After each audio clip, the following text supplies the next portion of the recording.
So, magandang hapon sa ating lahat. By the way, ito nakikita nyo, D3 Keto. Ito ay para sa mga hindi naarawan. At vitamins to para sa buto katawan natin, no? Vitamins to sa buto katawan natin.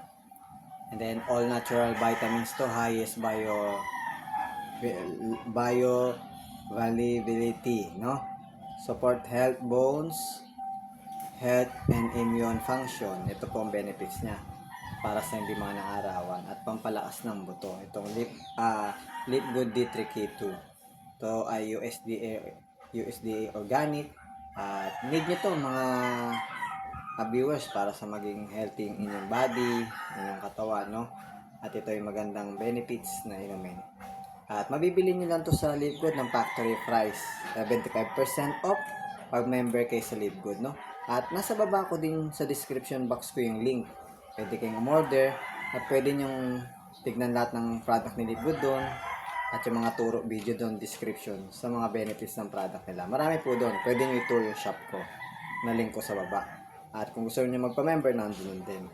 Mura nyo mabili ito pag member kayo, yung product ni Live Good. At need nyo to para maging healthy mga viewers. Kasi ginawa ang Live Good sa murang halaga yung product para mabili ng tao. At the same time, ang mission ni Live Good, gawin tayong healthy. Yun ang purpose kaya ginawa tong company ni Ben Glensky, CEO, no? Sa USA, sa Amerika. So, ito, napakaganda nito na nutrition na kailangan natin. Kasi, minsan yung mga pagkain na kinakain po natin, hindi nabibigay ng mga kinakain natin yung nutrition na kailangan ng ating katawan. Kaya itong Live Good na company sa US, si Ben Glensky, ginawa to ng mga team niya para yung mga hindi nabibigay ng kinakain natin na nutrition, mabibigay ng mga product nila, kompleto. Kasi doctor po ang ating dito sa Live Good, si Ryan Goodkin. No? Si Lisa Goodkin, tagaturo ng product. At si Roder Kasan, sa marketing system yan. Si Ben, CEO ng Live Good. Yun ang ating boss dito.